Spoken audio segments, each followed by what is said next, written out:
ബാക്കിയുള്ള കാര്യങ്ങൾ അങ്ങനെയുള്ള സംഭവങ്ങളൊക്കെ എല്ലാം ചെയ്തുകൊണ്ടായിരിക്കും. ഫോണിന് പോലും നല്ല ദിവസമാണ് കരുതുന്നത്. അല്ല ഫോൺ ഇത് ഒരു എക്സ്ക്ലൂസീവ് ആയിരിക്കും നിങ്ങൾക്ക്. ഇത് ഒരാളിനെ ഇപ്പോൾ കാണിച്ചു തരാം.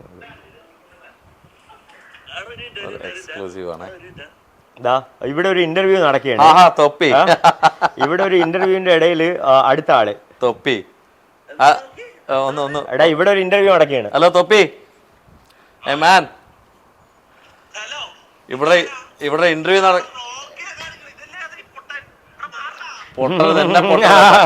ഇതാണ് പറയാ തൊപ്പി എന്ന് പറയാം. പൊട്ടല്ല കേട്ടോ, പേര് അനീഷ് എന്നാണ്.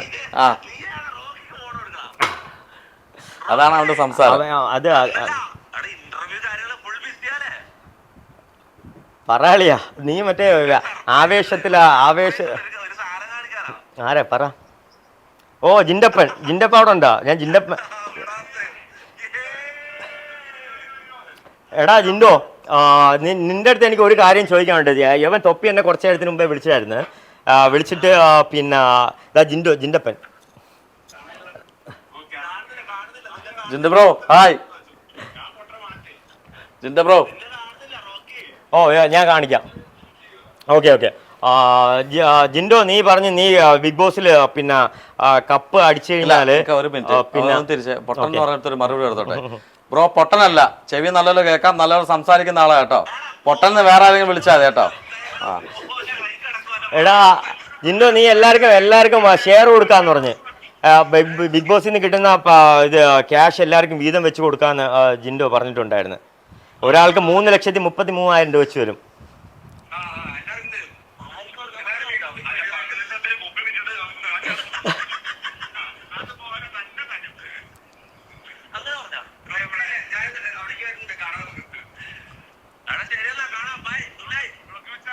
ബൈ.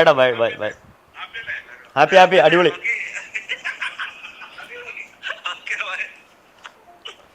ഇത് കട്ടായോ?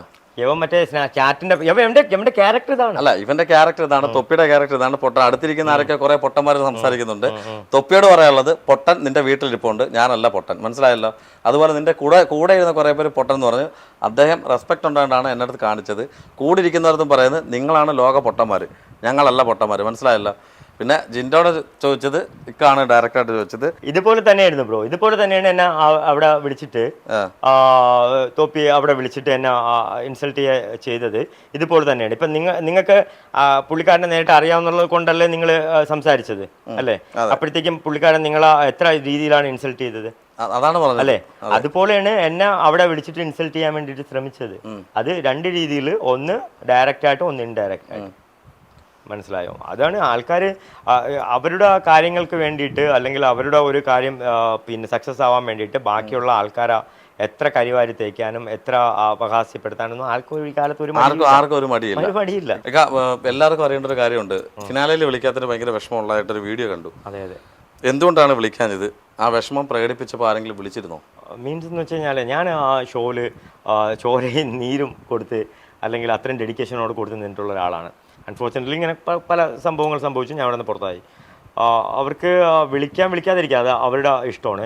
പക്ഷേങ്കിൽ അതിൽ ഒരു കണ്ടന്റ് ഇപ്പം എന്നെ ടോട്ടലി അവർ അവോയ്ഡ് ചെയ്തു. കാര്യം എൻ്റെ ഒരു ചെറിയൊരു ക്ലിപ്പ് പോലും അവരോടത്തും കാണിച്ചില്ലായിരുന്നു. എൻ്റെ ഒരു പേര് പോലും ഒരിടത്തും മെൻഷൻ ചെയ്തില്ല. പക്ഷേ എൻ്റെ കുപ്പി തക്കായിട്ട് അവരെടുത്ത് ഇട്ടിട്ടുണ്ട് അവർ സ്കിറ്റിൽ. റോക്കി 16 ദിവസം കുടിച്ച കുപ്പി 10 ലക്ഷം ആണെങ്കിൽ എൻ്റെ കുപ്പി 20 ലക്ഷത്തിന് ഞാൻ കൊടുത്തുവിടുക എന്നുള്ളത്. അതിന് അവർക്ക് അപ്പം ഇത്രയ്ക്ക് ആശയ ദാരിദ്ര്യം ഉണ്ടോ? അതിന് റോക്കി ബായ് വേണ്ടി വന്നോ ഈ ഒരു സ്കിറ്റിൽ ഉൾപ്പെടുത്താൻ വേണ്ടി? പിന്നെ എനിക്കൊരു പറയാനുള്ള കാര്യം എന്ന് വെച്ച് കഴിഞ്ഞാൽ, ഇതിൽ ഏറ്റവും കൂടുതൽ പ്രോഫിറ്റ് ഉണ്ടാക്കിയത് ആരാണ്? ഇതിൽ ഈ ഒരു അടിയിൽ ഏറ്റവും കൂടുതൽ പ്രോഫിറ്റ് കിട്ടിയത് ആർക്കാണ്? ഷോയ്ക്ക് തന്നെയാണ്. ഷോയ്ക്കാണ് ഏറ്റവും കൂടുതൽ പ്രോഫിറ്റ് കിട്ടിയത്. ഏറ്റവും കൂടുതൽ ആൾക്കാർ കണ്ട പിന്നെ എപ്പിസോഡ്, ഏറ്റവും കൂടുതൽ പോയിട്ടുള്ള TRP കയറിയ എപ്പിസോഡ് സോഷ്യൽ മീഡിയയിൽ. അപ്പം ഇതിൽ കാര്യം അവരതിനെ അങ്ങനെ എടുത്ത് അങ്ങനെ സെല്ല് ചെയ്തു അല്ലേ? ആ സെല്ല് ചെയ്തപ്പോഴത്തേക്ക് അതിലുള്ള വിക്റ്റമായി ഞാനും ജോയ് നമ്മളൊക്കെ അതിൽ വിക്റ്റമാണ്. പക്ഷെ അത് ആ ഒരു ഇത്രയും ഒരു സംഭവം ഒരിക്കലും ഒരു എല്ലാ ബിഗ് ബോസിലും അടിയും പ്രോബ്ലം എല്ലാം ഉണ്ടാവുന്നുണ്ട് ബ്രോ. അതൊന്നും പുറത്ത് കാണിക്കാത്തതാണ്. ഇപ്പം ഞാൻ അവിടെ നിന്ന് ഇറങ്ങിയപ്പോൾ അന്ന് ചെന്നൈയിലുള്ള 2-3 പയ്യന്മാർ പറഞ്ഞു അതിൻ്റെ മുമ്പുള്ള ചെന്നൈയിലുള്ള സീസണിലൊക്കെ വലിയ പ്രോബ്ലം ഒക്കെ ഉണ്ടായിട്ടുണ്ടായിരുന്നു. അപ്പം ഒരു ട്രാൻസ് വുമൻ വന്നിട്ട് ഭയങ്കര പ്രശ്നം ഉണ്ടാക്കിയായിരുന്നു അതിനകത്ത്. സോ അത് അവർ കാണിച്ചിട്ടില്ല പുറത്ത്. ട്രാൻസ്ഫോമർ ആരാണ് അതിനകത്ത് കഴിഞ്ഞ വർഷം അതിന് കാല അവർ ആദ്യം എനിക്കൊന്ന് സെക്കൻഡ് ഡേ തന്നെ അവർ എവിക്റ്റായി പോയി. അതിനകത്ത് ഭയങ്കര പ്രോബ്ലം ഉണ്ടാക്കി കഴിഞ്ഞ പ്രാവശ്യത്തിൽ. പിന്നെ എന്നിട്ട് ഇത് വന്നിട്ട് അവർ അങ്ങനെ അങ്ങ് എല്ലാം എടുത്ത് ടെലികാസ്റ്റ് ചെയ്ത് അല്ലേ, ഒരാളിൻ്റെ മാനസിക നിലയോ അല്ലെങ്കിൽ ഒന്നും വില വെക്കാണ്ട് ഇപ്പം അത് അത്രയും ഇമ്പാക്റ്റോടു കൂടി പുറത്ത് പോയത് കൊണ്ടാണ് ഇപ്പോഴും എന്നെ ആൾക്കാരെല്ലാം ഒരു അറഗൻ്റായിട്ടോ അല്ലെങ്കിൽ ആ ഒരു രീതിയിൽ ആൾക്കാർ എന്നെ കാണുന്നത്. എന്നെ അത് കഴിഞ്ഞിട്ടുള്ള എല്ലാ ഇതിലും എന്നെ എത്രത്തോളം മോശമാക്കാൻ പറ്റി അത്രത്തോളം അവർ മോശമാക്കുകയും ചെയ്തു. അപ്പം എന്നിട്ട് ലാസ്റ്റ് നമ്മുടെ ഫുള്ളായിട്ട് അവോയ്ഡ് ചെയ്യുകയും ചെയ്തു. പിന്നെ ഒരു കാര്യം എന്ന് വെച്ച് കഴിഞ്ഞാൽ ഈ തോറ്റുപോയവർക്കാണ് ഉള്ളതും കൂടെയാണ് ഈ ലോകം അല്ലേ. തോറ്റുപോയവർ ഒരു ദിവസം ജയിക്കും തീർച്ചയായിട്ടും. അല്ല ഒരു ദിവസം എനിക്ക് ഒരു ദിവസം വരും, അത്രേ ഉള്ളൂ. ഈ അതിനകത്ത് ഈ ഫിനാലേക്ക് വിളിച്ചാൽ ഓക്കെ അതൊക്കെ ശരി തന്നെ. പക്ഷേ എങ്കിൽ പോലും നമ്മൾ ഈ ചില കോൺട്രവേഴ്സീസ് വന്നിട്ടുണ്ടായിരുന്നു. എനിക്ക് തോന്നുന്നു ഇപ്പം പുറത്ത് ഇറങ്ങിയ ശേഷമാണ് അതിന് പ്രതികരിച്ചത്. ഈ നമ്മുടെ ബിഗ് ബോസ് ഹൗസിനകത്ത് പൈസ മേടിക്കുന്നുണ്ട് അല്ലെങ്കിൽ മറ്റു പല കാര്യങ്ങൾ ചെയ്യുന്നുണ്ട്. പക്ഷേ അതൊക്കെ പറഞ്ഞ ആൾ ജെന്യൂൻ ആയിട്ടുള്ള ഒരാളാണ് പറഞ്ഞത്. അത് എന്തെങ്കിലും ഇല്ലാതെ എന്തായാലും ആൾ ഇങ്ങനെ സംസാരിക്കില്ല. അതിനെക്കുറിച്ച് ഒരു വീഡിയോ ഇട്ടിട്ടുണ്ടായിരുന്നു. ഇതിപ്പം അങ്ങനെ ഉണ്ടായിട്ടുണ്ടെങ്കിൽ സീസൺ 1 മുതലേ ഉണ്ടാവണമല്ലോ അല്ലേ. അതെ, സീസൺ 5-ലാണല്ലോ പുള്ളിക്കാരൻ വന്നത്. അഖിൽ വന്നത് സീസൺ 5-ലാണ്. സ്റ്റാർട്ടിങ് 1 മുതലേ ഉണ്ടായിരുന്നു അല്ലേ. അപ്പോൾ ഇത്രയും കാര്യങ്ങളൊക്കെ ഇൻവെസ്റ്റിഗേഷൻ ഡിപ്പാർട്ട്മെൻ്റ് ഒക്കെ ഉള്ള അഖിലിന് അതൊന്നും ഇതിന് മുമ്പുള്ള കാര്യങ്ങളൊന്നും അറിഞ്ഞൂടായിരുന്നോ? അതൊന്ന്. രണ്ടാമത് പിന്നെ അഖിൽ ഈ ലുലുമോള് മുണ്ടുപൊക്കൽ അത് കഴിഞ്ഞിട്ട് പിന്നെ ബിഗ് ബോസിനെ കുറിച്ച് ഈ ലോകത്തും കണ്ടതിൽ വെച്ചിട്ട് ഏറ്റവും മഹത്തായ ഷോയാണ് ബിഗ് ബോസ് എന്ന് പറഞ്ഞ് അത് കഴിഞ്ഞിട്ട് വീണ്ടും ബിഗ് ബോസിനെ തള്ളി പറയുന്നത്. അപ്പം ഒരാൾ തന്നെ 2 പ്രാവശ്യം തള്ളി പറയുകയും 1 പ്രാവശ്യം അതിനെ മഹത്വൽക്കുകയും ചെയ്തിട്ട് അവസാനം പിന്നെ ഉരുണ്ട് പിരണ്ട് ഞാൻ അങ്ങനെ പറഞ്ഞില്ല, ഞാൻ ഇങ്ങനെയാണ് പറഞ്ഞത്, അങ്ങനെ പറഞ്ഞില്ല, ഇങ്ങനെ പറഞ്ഞില്ല. ഇതിലൊന്നും നമുക്ക് മനസ്സിലാക്കാൻ പറ്റുന്ന സിമ്പിളായിട്ടുള്ള തിങ്സേ ഉള്ളൂ. ലൈവിൽ നിൽക്കുക എല്ലാവരും അല്ലേ, ഇന്റർവ്യൂസ് കിട്ടട്ടെ, സ്ക്രീൻ സ്പേസ് കിട്ടട്ടെ, പുതിയ പിന്നെ സാഹചര്യങ്ങൾ കിട്ടട്ടെ.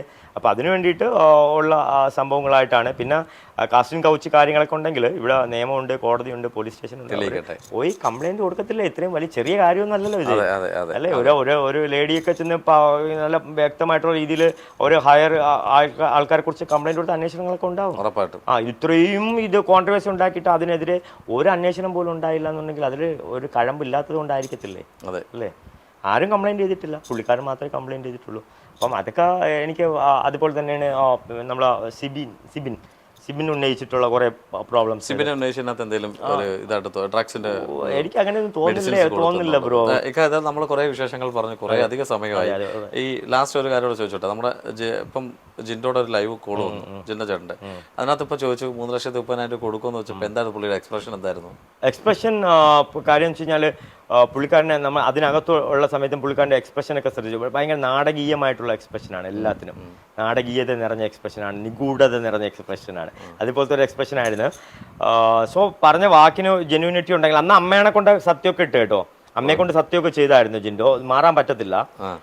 ഞാൻ പറഞ്ഞു നിന്റെ അമ്മയെ കൊണ്ട് സത്യം ചെയ്യുന്നു പറഞ്ഞു. അപ്പോൾ എൻ്റെ അമ്മയാണ് ഞാൻ കൊടുക്കുന്നത്. കാര്യം അന്ന് റോക്കിയും ബാക്കി എല്ലാ ടീമും അതിനകത്തുണ്ട്. ജിൻഡോയ്ക്ക് 1% ഉണ്ടായിരുന്നുള്ളൂ ചാൻസ്. അതുകൊണ്ട് റോക്കി ജിൻഡോ ആണൊക്കെ ഇട്ടിട്ടുണ്ടായിരുന്നു. അപ്പം ആ സത്യത്തിനൊക്കെ വിലയുണ്ടെങ്കിൽ എല്ലാവർക്കും കൊടുക്കണ്ട.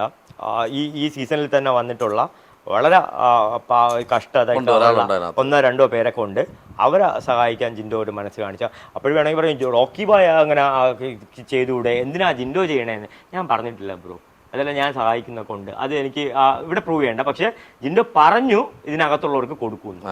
ജിൻഡോ പറഞ്ഞു, അത് അമ്മയെ കൊണ്ട് സത്യം പറഞ്ഞിട്ടുണ്ട് ചെയ്യണം. വാക്ക് പറഞ്ഞിട്ട് പാലിക്കണ്ടേ. ഇത് അതും ബിഗ് ബോസിന്റെ കപ്പ് ഹോൾഡർ. അതെ തീർച്ചയായിട്ടും. അല്ലേ, വാക്കിന് വിലയില്ലാത്തവനാണോ കപ്പ് ഹോൾഡർ?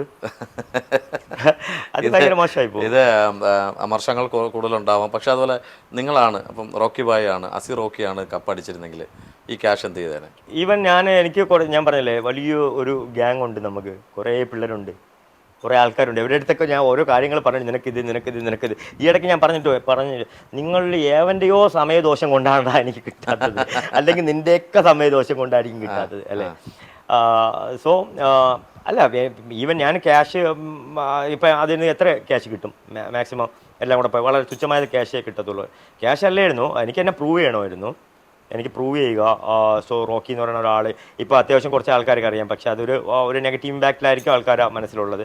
അങ്ങനെയല്ല, എനിക്ക് കറക്റ്റായിട്ട് എന്നെ കാണിക്കണമായിരുന്നു എന്താണ് റോക്കി എന്നുള്ളത്. പക്ഷേ അത് കറക്റ്റായിട്ട് കാണിക്കാൻ പറ്റും.